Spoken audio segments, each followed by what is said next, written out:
like seeing adaptations based on the runes. I mean, the entire purpose of the rune overhaul is to make it so you don't just take flat armor yellows, flat damage reds, yeah, whatever else you took the other CDR blues, yeah. or MR if you needed them. Right. The goal was to provide more choice, provide more adaptability between games. So I like the fact that Shady says, you know, this is a game where I do need to adapt. This is a game where I want more of that upfront power as opposed to the indirect power of having extra summoner spells or making a return to lane a bit quicker. Shoryu and Joey will continue pushing up, though. Tahm Kench utilizing that tongue lash to keep them at bay, provide a little bit of extra damage with Shoryu's long-range auto attacks. We'll have to see when this game starts breaking open. Like we always say, the level 6s, Mickey having his in particular is important because he is the primary roamer on the map and will therefore be the biggest threat. But here we go. Mickey in some trouble. Has to get himself away from that one, utilizing the cleanse. That tech choice on Talia, paying off there to escape the game. Tech choice. Tech choice. Yeah. I like it. With the jungler showing mid, though, it looked like TSM's bot lane probably wanted to get aggressive there. Didn't really find the angle onto it. And while Mickey did lose the cleanse, not the end of the world. He'll still be trying to clear these minion waves out so he can start getting around the map and start hitting people. Where are the big plays going to be made? We saw an attempt in mid lane, but Cleanse shuts that down rather hard. And speaking of hard, where are we going to see the Gragas start to focus as well? There's so many opportunities, only so many opportunities you can find, as everyone seems pretty content with the passive nature of the game right now. Everybody just wants to farm up, get to that point where you feel a little bit better about where everything's at. Both mid laners going with the tiers, moving towards those Archangel stabs that we talked about being so prevalent and so powerful as a first item. And it's an interesting game because I do think TLA should be playing it slightly more aggressive. They don't necessarily get outscaled in terms of how the team comps interact, but their backline does get outscaled. I would take Cassio and Zio over Caitlyn Talia. And if they engage and they whiff it, then I actually do like TLAs because you have this Rakan who went in, blew his combo, maybe Tahm Kench saved somebody, and they are able to pelt people down. So despite the fact that I do like the backline of TSM's Academy a lot more, I like how TLA has a lot of defensive tools and a bit of a range advantage. Well, TSM Academy has themselves a 300 gold lead right now. Nothing super, nothing crazy, but hey, they'll still take it. Brandini, very familiar with how things look underneath his turret at this point in time. The wave clear from the Scion is a little ferocious compared to what's just included in the base kit of the Shen there. As Mickey goes up over the wall, Brandini potentially going to be caught out here. Hard goes over the wall as well. Brandini having to get away from this one. The cast going to stick him back into the wall, but now it's turned around, and the counterattack from TSM is there. First blood goes over to Greg. Over the wall comes a Blaze Olive, and that is going to be another going the way of TSM Academy. Make it 3, Mark. These guys found the play. The Cassiopeias being able to follow the roamers in the past 2 games and find some cleanup kills.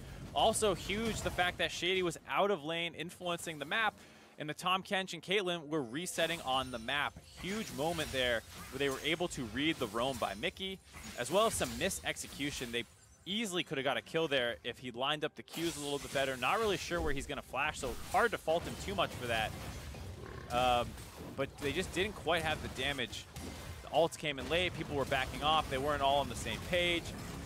Definitely felt like 1 kill got away from them there, but even after that, it's a 3v4, so you're still in a lot of trouble. Just really great read on TSM's part about where that fight was going to break out. And it looked at the start like it was a good pick for TLA. It looked like, oh, hey, cool, we caught this top laner out, he's going to get finished off, but just that little sliver of health is enough to bait them all in and bring TSM to the point where they're now 2,000 gold up in this game. This feels good for this team to be able to get on the board with a play like that, and there you go. Archangel staff done for Cassiopeia.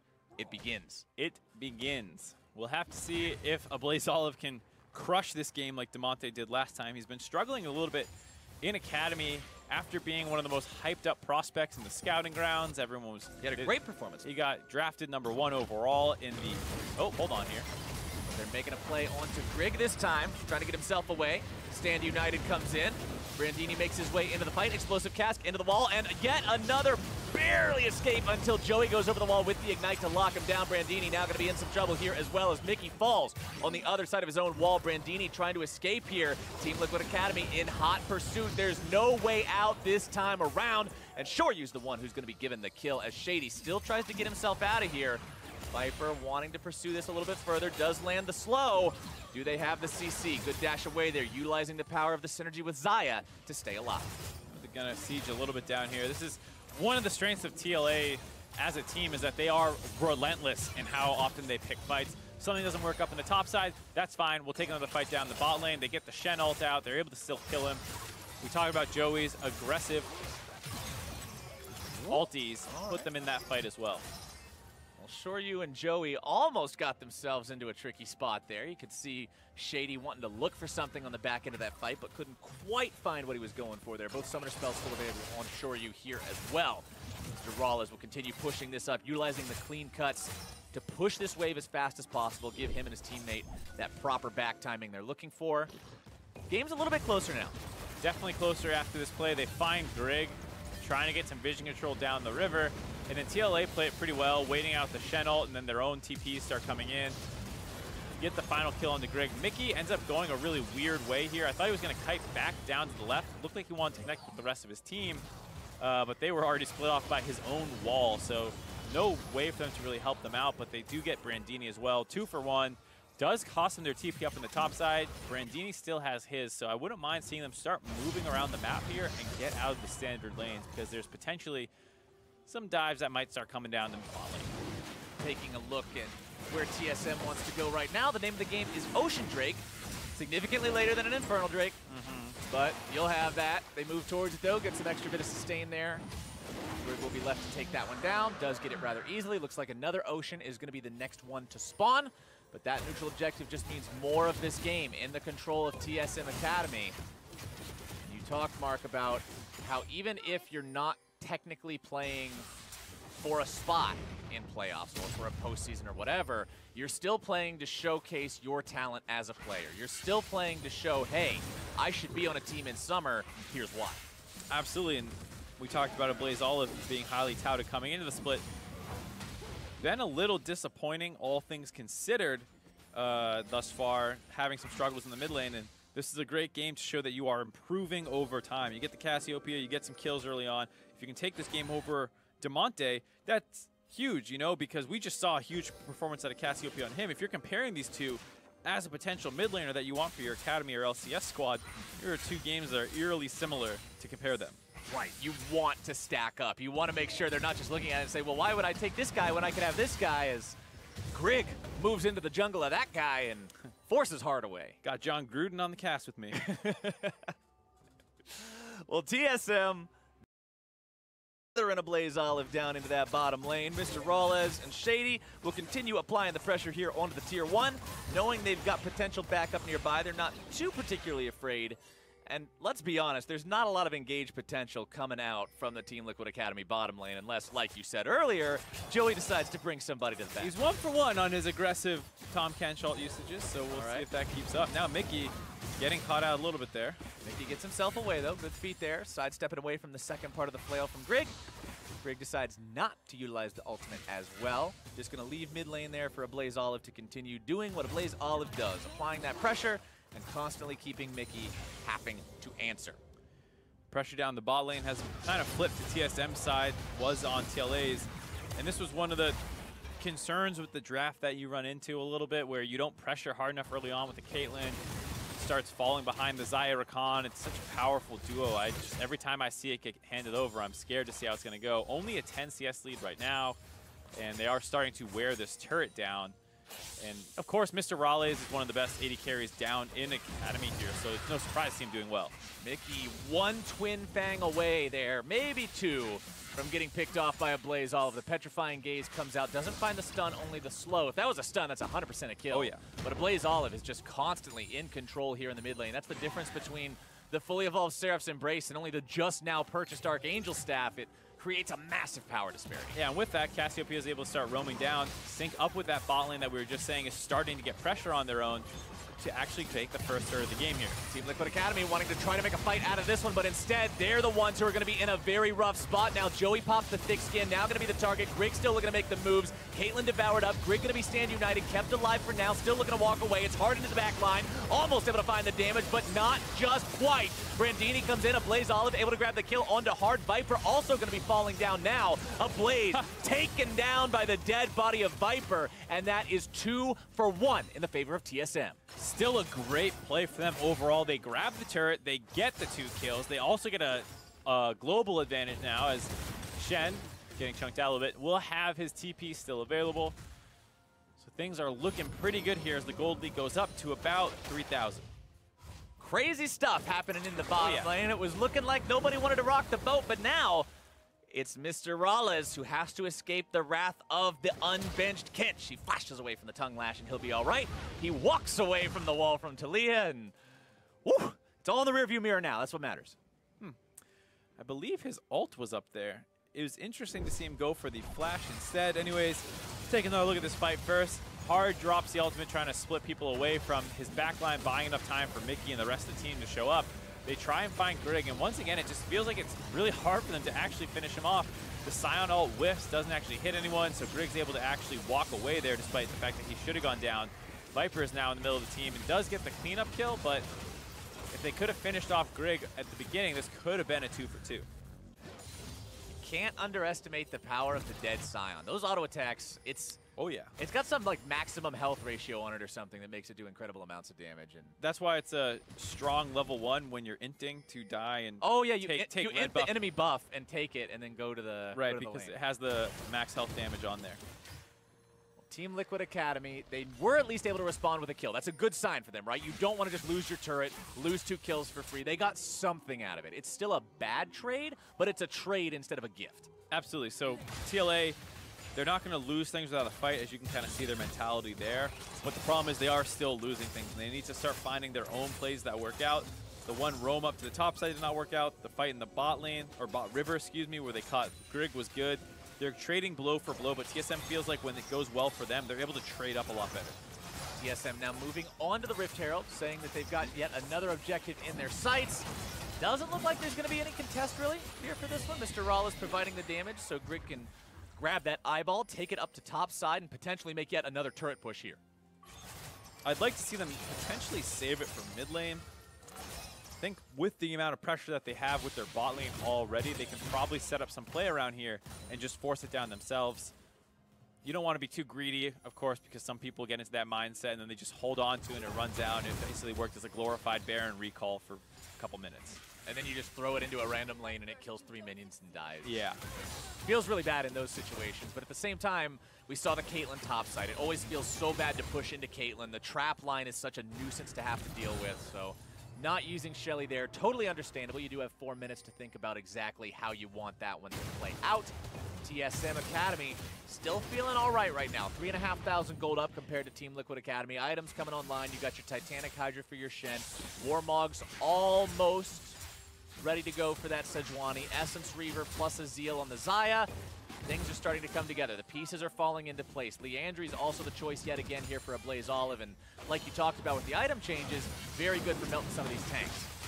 And there are 3 of them here on Team Liquid Academy's side, so he's going to get a lot of value from that item. I want to see what Talia ends up going next.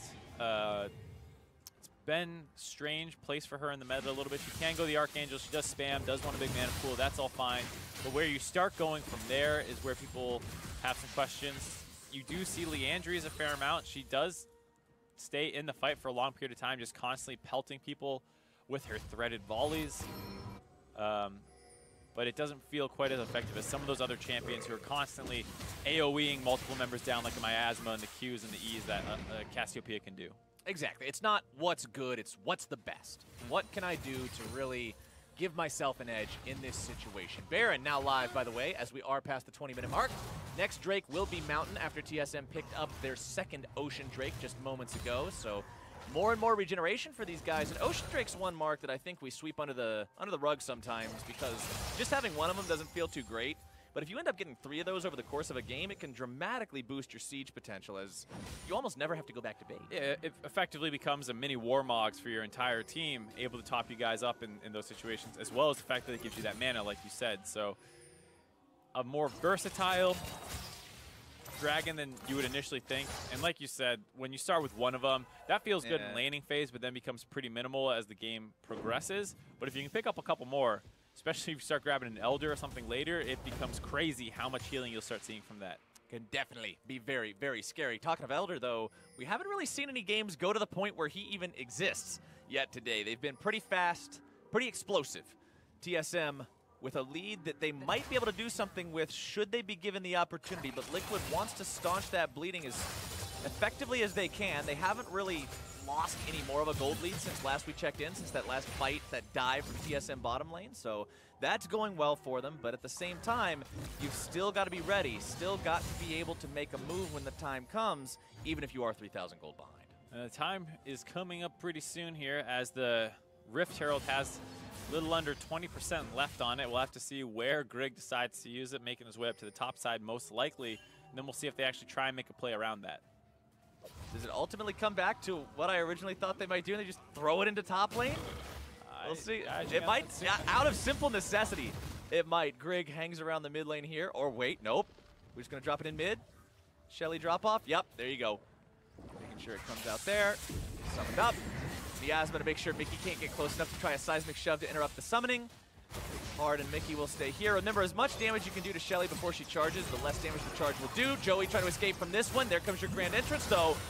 Trying to make the move happen here, but he's going to be rooted up underneath. Shady nearly in some trouble there. Gets himself out, but that was pretty close for comfort. TP comes in. Viper wants to make this one happen. Shady, very low, still has to try to get away from this, but instead he's going to be brought down nearly. Tries to dash out, still going to be caught as Mr. Rawlins attempts to escape. Sidesteps the Decimate. Mickey taken low, but it's a double kill over to the side of TLA. 3 kills head their way as Joey picks up the last one on the Brandini. Talking about when they were going to have to pull that trigger, right then is the perfect time. Comes off the back of a mistake from Shady, who overstayed in the top lane. TSM does trade back with that mid lane turret, but it might be the best of a bad situation because TLA wants to take the whole arm right now. Here comes a Blaze Olive, not able to find the Petrifying Gaze onto the enemy mid laner to grab the kill, but he does enough damage to force TLA away, shutting down that Baron. Critical right now for TSM. Doesn't only shut down the Baron, but it stopped them from going for the top outer turret.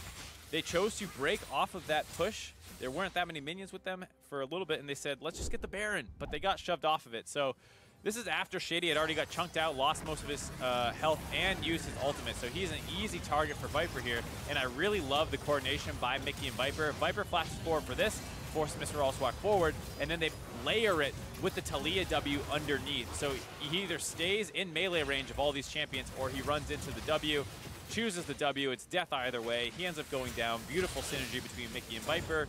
They find those kills, but they didn't grab any global gold, so still no turrets in their favor, still down 3,000 gold. It was a good attempt, but some questionable decision-making after that leads to them to stay in the same deficit. And that's so much of what building your League of Legends lead comes to, right? Is not just, okay, who can we kill and where, what can we get from it? You always want to make sure there's some kind of a payoff. The trophy shouldn't be the kill itself, it should be what comes after the kill, and unfortunately, for Team Liquid, yeah, you won the race, but you forgot to pick up your trophy before you drove home. You ran without the baton. Yeah. I don't know. Exactly, yeah. You got all the way to the finish line only to realize the baton's still sitting on the sideline, and the whole thing just feels a little bit unfulfilling. But knowing they can win those fights is pretty big for them. And on the side of TSM, knowing your limits is important because Shady really put himself in a pickle there. Yeah, I think that's the critical point, is that while TLA punished a mistake by TSM, it was still a mistake by TSM that ended up leading to that result. If they clean up their engages a little bit, because that's what we were saying, the TSM comp will be the one engaging. If they do it correctly, I think their comp will win a lot of these fights, but if they mess them up, they have to be very, very careful because Shoryu and Mickey can do plenty of damage with their champions. Rick moves in towards that Scuttle Crab. Baron Scuttle Crab, more and more valuable as time goes on to just keep a little bit of extra vision around the area. With this game getting later and later into the 20-minute section, you will see teams start to posture towards this objective. wanting to look for that opportunity should they get the chance. Mr. Rollins and Shady going over the wall, looking to make the play here onto that enemy jungler. Hard's in some trouble, tries to flash over the wall, still going to be taken down. Joey now gobbling up that mid laner, keeping him safe, but it's TSM Academy that have found the pick, and now they will look to find that trophy for that kill. Moving over onto Baron Nashor, forcing Team Liquid Academy to respond to this one. TLA moving in, Miasma will still zone them away. Viper wants to come into this. They recognize the sound of the ulti. They immediately move to counter this as Viper now finds himself alone in the 1 versus 5. He'll buy time, but how much can he actually buy? He accomplishes very little with his death. The damage onto the TSM health bars is not substantial. They move right back onto the Baron. 10 seconds on Hard, very far away. They have all 5 members left. They can potentially burn this Baron down. There's no one who has a really big smite threat, so they just need to play zoning duty while they finish this. A Blazall is moving forward to protect Brandini, keep the Team Liquid Academy members away, now falling right back towards the Baron, providing the rest of the DPS. Well coordinated, well done by TSM. They get the objective. Really nice play by them, and I especially liked how they saw Viper ulting through the mid lane and peeled off the Baron to move towards him, because if they allow him to connect with the rest of his team, he can start frontlining for that Talia and Caitlyn to walk forward and try and scare them off Baron. But because they move towards him and kill him, there's no follow-up. They get the free kill on him, and then they can go back to the Baron. Very intelligent play by TSM from start to finish in that sequence. Team Liquid Academy will now move over to grab themselves this Earthdrake, though. Getting that will shut down maybe some of the pushing potential from TSM, but they're still Baroned up. Yeah, there's a Banner of Command finished by Brandini after that as well. No Minion Dematerializer, so TLA's comp also not the best with Engage. See Captain Flowers is sweating. Monka S. Monka S, you know what this means. When you're, for those of you who have missed the past week of professional League of Legends, when you have Baron and you have Banner, they've got to come to you. So this all starts because you get the pick off from the jungler. At this portion of the game, and especially around this part of the map, he is maybe the most important member that you can pick off, because now there's no way to really contest Baron. So the enemy team is forced to fight it. It removes one of their options around it. So they move up there and they start this Baron. You can see that he was very far away, so when Viper ults through the mid lane, they actually see him on the creeps, and they all turn off Baron and chase him down. So Shoryu is trying to play catch-up duty to his tank, who is now the one out of position. So there's no front line. Mickey's trying to pelt people and scare them away, but it's just all too easy for TSM to go back onto the Baron after that pick-off. Very intelligent play by them. Now let's see what they build with this Baron buff lead. TSM has the buff for another 2 minutes. They want to push onto these tier 2 turrets, break that inner line, and see if they can go even further. But Team Liquid Academy will do everything in their power to stop it. That Baroned up Banner minion just does not care. This thing does so much damage to turrets. 2, 3, 4. Mambo number 5 takes it down. Easy. 1, 2. You gotta do the count if you're gonna count. 1. Yeah. All right. We'll do it the next time. If you're gonna count, at least put on a cape. All right, we'll try to ask some of the production guys around here, see if we can find a cape specifically that we use during the Baroned up Banner minions. The Banner cape. As the push continues in the top side, it continues here in the mid lane. Baron alive for another 1 minute in terms of the buff on this TSM squad. They've still got themselves a 7,000 gold lead. They're still sitting rather pretty. If you look at where they are on the map, all pushed up, all pushed forward. TLA's hold on the map is just weakening by the minute. And I like how they're playing this with this kind of 1-3-1 setup. Xayah is relatively safe with her ultimate. It's going to be hard for TLA to engage onto her. The Shen is pretty safe. The Cassio is so strong she can 2v1 most likely, and then the Shen will have ult to join them. So there's not really a great option for TLA here, and they're just losing all their turrets slowly. The mid lane with the Caitlyn is the one that's holding on the best, but with 15 seconds left on this Baron buff, you have to think that that will be the last inner turret to go as the 1-3-1 collapses in on it. TSM did a good job with that Baron, building themselves up to over an 8,000 gold lead now. And 30 minutes into the game, 8,000 gold is a terrifying wall to have to climb up. As the push continues, that will be the last inner turret. And now only the Team Liquid base itself remains. This is such a difficult situation to be in, Mark, because Team Liquid Academy, like you said, this team doesn't have a lot of initiation potential. You've got Viper, you've got some from Hard, but onto a backline that has an 80 carry that can get out of jail free with the ultimate, onto a Cassiopeia that's got Banshee's Veil plus Seraph's Embrace. Not easy to do. I mean, it's a tall order, and that's kind of the situation they kind of painted for themselves. They first picked that Scion to threaten flexing it mid, and then they don't really do anything with it. It just goes up into the top lane and doesn't do much. And Viper, who we were talking about in the beginning of this game as one of the primary carry threats on TLA, is now relegated to a tank. And Mickey's playing Talia, a champion that's great for his playstyle, but he doesn't really have any lanes to go to want to snowball other than the bot lane potentially. But that didn't work out. He still went topside as his first major roam. That got turned around, and as the game stalled out, Xayah Rakan just starts winning trades. Too hard for Caitlyn to really do anything about it. TSM Academy, we talked about how you want to look good this game. You want to make a statement. Well, having a 9,000 gold lead, 32 minutes up against one of the top 3 teams, that's definitely a statement that you can make for yourself. Next big neutral objective will be the Drake coming up here in about 90 seconds. Mr. Rawlez flinging out those feathers. He's already got 3.5 items. Very scary at this point on the Xayah. 70% crit chance, working on some life still here now. If you look at a Blaze Olive, we already mentioned the items that he had with the Banshee's Veil as well as the Seraph's Embrace, but with Void Staff now up, that means even the tank line of Team Liquid Academy has to be afraid of these Twin Fangs. Does Mickey know what a banner creep does? I don't think so. I legitimately don't think he does now. He recognizes now what it does, but at first I don't think he knew. He did not know it had magic damage removed from it.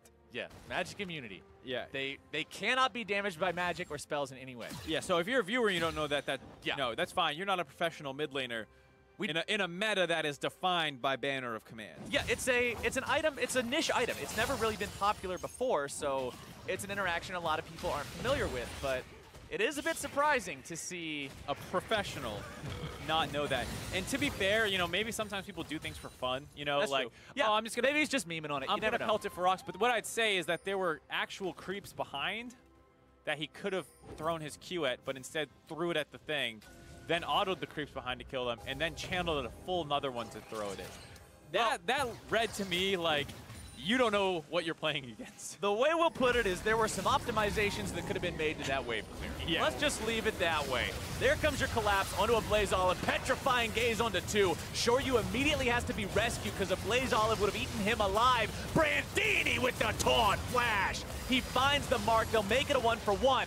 TSM Academy bringing in the reinforcements. Joey going to be in some trouble. Dodges away from the taunt, pops the thick skin. Likely going to be the sacrificial Toad here as he can't quite get himself out. It's Grig and Shady into the back line, but the damage hasn't joined them just yet.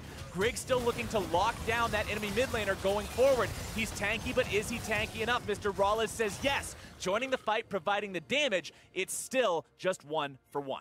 And you see the Frog leading Shen on a wild goose chase, decides to break that one off and just go to the Baron. Looks like this will be pretty free for them to grab. Hard is still kind of in the area, but has to go so far through Vision to try and test it. It's not even going to bother. TSM grabbed their second Baron of the game, and I got to ask, Cap Flowers, okay, was that an aggressive ult that killed Shoryu? Oh, all right, we're going to have to wait for the replay to see if that fulfills the condition or not. Because it felt a little weird because he did ultimate, almost killed him, and then saved him. Right. But then the Shen ult came in and killed him, so. I don't think the ult specifically got Shoryu killed. I feel like if he died right here, then yes, it totally counts. Yeah, but that save makes me think, you know what? And then he walks too far forward and gets hit by the flash taunt. That was a really nice play by Brandini there, locking up the front line that was chasing his Cassiopeia down while also being able to kill the enemy AD carry. Yeah, nice play by him. That wasn't unbenching the Kench. That was unpinning the Shin. Yeah. The Shin was there. He made the play happen. I don't think that makes you win the bet. Yeah, and then the rest of this chase down sequence is a little awkward because the AD carry of Mr. Riley was not able to get involved in that fight, so it was the support and jungler chasing down multiple members of TLA. It was kind of hard for them to kill anyone. Now they got the Death Brush looking at Grig. They've got the Death Brush. Grig doesn't bite. Drake goes over to TSM. And here's the thing, Mark. TSM now has Baron. They've got control over the entire map. They've got 2 different banners that have both just been activated at the same time. The push onto the Team Liquid base is going to be extreme. They're going to have to put up one hell of a defense if they want to make this turn into much of anything, really. We'll have to see how much work Caitlyn can do. Tom Kench able to devour the cannon creep, put it right next to Caitlyn. That's an interesting interaction. Who needs a... Yeah. I like that. They're immune to magic damage, not CC. But not magic effects. Yep. CC and control effects can still work on them. Interesting. Okay. I wasn't even thinking about that one. Yeah, I like that Tom Kent for Good that. moves from Joey. Good moves from Joey, but Team Liquid will need a lot more than just that if they want to continue holding the line here. Even the non-bannered Baron minions still will add up with that damage over time. Viper will... There's plenty of creep manipulation on the side of TLA. They can knock those banner minions back. Brandini trying to move him out of the way so he's not able to body block the auto attacks. Grig and Ablaze Olive will continue applying the pressure here into the bottom lane. 2 versus 2. They're not really afraid about this even under the enemy turret. Ablaze Olive is just so strong. But moving into the other lanes, the inhibitor turrets are cracking everywhere, Mark. They've already fallen in the top side. One more is about to go down in the mid lane unless Caitlyn can pull off a miracle here. Grig and Ablaze Olive doing their thing here in the bottom side. Once again, pushing up. Shoryu, the one man who can try to stop all this, but can he be 3 places at once? He can't be bottom lane. Still trying to hold on to the top side. That inhibitor's going to go first. Inhibitor number 2, under pressure bottom side. It's Grig and Ablaze Olive, the ones who will be in charge of that one. Not quite sure how much longer it'll take them to take that out, but they're definitely putting the work in on it as the mid lane tier 3 falls as well. Engage in the bottom lane onto Joey. We'll have to see, can TSM make it happen right here? Ablaze Olive able to find the damage onto the front line. Joey and Hard both going to be out of the picture almost immediately. Viper 2. Only the back line survives. Mr. Rollins with the offensive ulti. Shoryu's out of the game. And ladies and gentlemen, TSM with a swift final team fight, taking down the inhibitors. Ablaze Olive finds the ace. And that will be it. They take the victory over Team Liquid Academy. An excellent 1-3-1 execution there. You saw it with the first Baron buff. They set it up again this time. There's not much engaged for TLA. They finally feel the pressure, pull the trigger, but it's on themselves. They end up going down after not finding an angle onto the Cassiopeia. They get the re-engage by TSM. Easy kills. It's almost like the Zyra Khan teams are having a good time. And Cassiopeia seems to be a pretty good champion these days, too. I don't know what happened. I thought Jad and I were very clear about how powerful Zyra Khan is. People need to listen.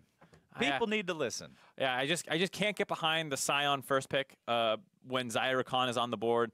You saw that they had what felt like a game plan to deal with it, but if you mess up that game plan even a little bit, right? Like they did have some pressure around the bot lane. They were winning a little bit, but then 15 minutes hit and there's no way to control Zyra Khan anymore, and then they become late game monsters and they have Engage and Peel, and it's like, oh, they do everything.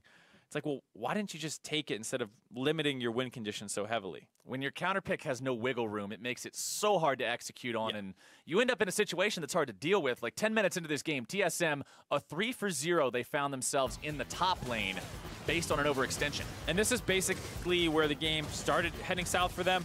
We talked about how the top side is very hard to influence. This Rakan was roaming at the perfect time. Great job by Shady showing up when he needed to.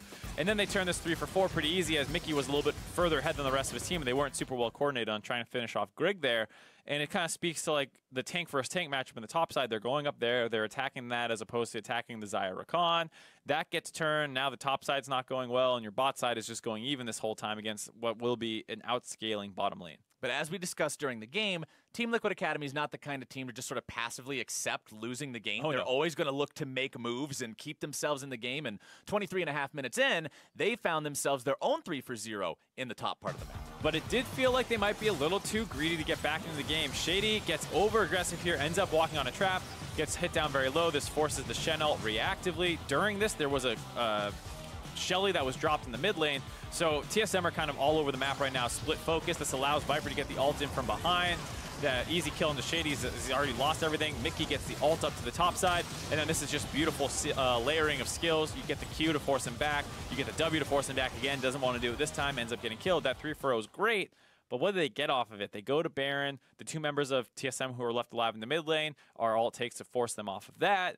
They don't get the top turret. The mid turret's still alive at that point. Bot turret's still alive. They had no objectives to speak for, and that kind of continued after some bad macro calls. And that was the biggest difference between these two teams for me. You get a 3-for-0 on Team Liquid Academy, you don't have anything to show for it. TSM goes 1-for-1 and gets a Baron later on in the game, and that second Baron ends up leading to the final fight where they finally lock the game away, get themselves the victory over TLA here. Right, and this is just desperation. They're getting 1-3-1 across the map. They don't have a good way to deal with the actual Baron pressure. They don't have a good way to engage. They try some desperate Hail Mary attempt after Hard had already used his ultimate, so that wasn't even available. It gets easily countered out. Like we said, both Cassiopeia and the Xayah have plenty of tools to dodge out on that, and then it's an easy re-engage for Shady.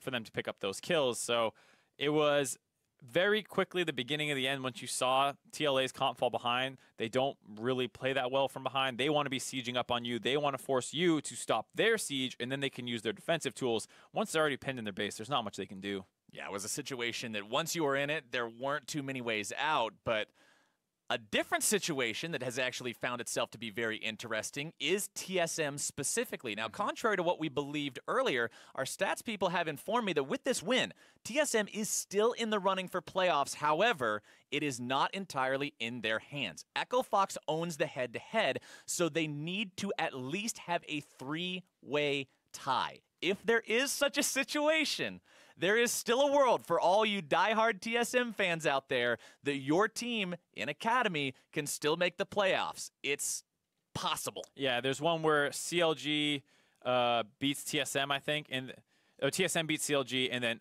CLG beats Optic can result in this kind of circle of people. It's a messy situation. But it can happen. It's one of those things where you're going to have like straws and like just this crazy like diagram made. You're just trying to connect things. You got board behind you with strings attached to tacks and pictures of people. You're going to lose your mind trying to track it all. Don't worry about it. We'll update you as things happen. We have people for that. They're able to figure it out. They know how to attach all the strings to the tacks and everything else. But stay tuned for our final game of the night. After the break, 100 Thieves goes head-to-head with the Golden Guardians. You don't want to miss it. You're watching the North American Academy League.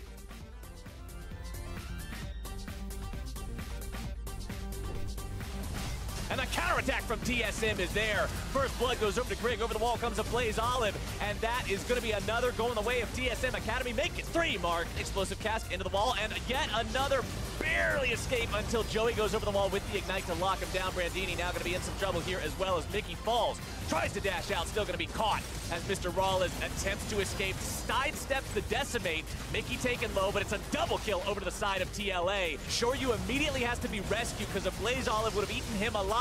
Brandini with the taunt flash. He finds the mark. They'll make it a 1-for-1. Blaze Olive able to find the damage onto the front line. Joey and Hard both going to be out of the picture almost immediately. Fight for 2. Only the back line survives. Mr. Rollins with the offensive ulti. Play like a pro in City Champs. Earn a spot on your home team and take the fight nationwide in a city versus city battle against some of the best local players from across the country. Online qualifiers begin Sunday, March 11th, with brackets for all skill levels, live gameplay with shoutcasting, and a postseason all-star event hosted by Red Bull. For tickets and more information, go to superleague.com/LOL.